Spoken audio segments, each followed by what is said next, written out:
Here's the 5 worst pieces of gym equipment to ever exist. Starting off with the VSquad at number 1. This is actually a terrible piece of equipment. Hypertrophy coaches talked about this, but when you're in a pendulum squat, your ankles and feet are in front of your hips. And because the machine has a downward and forward component, it brings both of these 2 points together. This machine matches your anatomy and physiology and is efficient for training your quads. Now the VSquad force component goes behind and back, so it's in the opposite direction. And it doesn't bring these 2 points closer together. And this machine actually doesn't even allow you to reach full knee flexion. So all in all, this is a terrible piece of equipment and a waste of space. Use a hack or a pendulum squat. If you don't have those, use a Smith squat. Number 2, we've got the decline barbell bench press. Some of you guys are going to get your panties in a wad over this one. This piece of equipment takes up a lot of space, and it does not allow full range of motion whatsoever for you to train your pecs.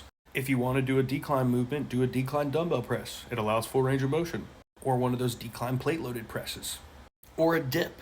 It will also train your sternal and costal pecs. But this is poopy. Number 3, we've got the vertical leg press. Here's another huge piece of equipment that doesn't allow you to really get into full knee flexion and get full range of motion for your quads. So again, we have this huge waste of space when you could just use a hack squat, a Smith squat, or a pendulum squat and get a much better stimulus and have a much more efficient setup.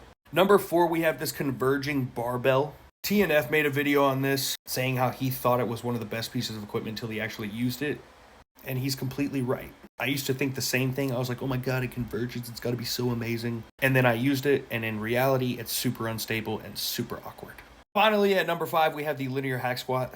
I don't know what it is about companies and making pointless pieces of equipment to train your legs, but here we go. So I've used one of these before, and they can also look like this. But this little back pad here that you have hardly allows you to have enough surface area to keep yourself stable. And even though it does allow you to get full range of motion deep into knee flexion, the lack of stability makes it super awkward. So again, you're better off just doing a hack squat, a Smith squat, or a pendulum squat because it's much more superior and much more stable. This is basically just a waste of space.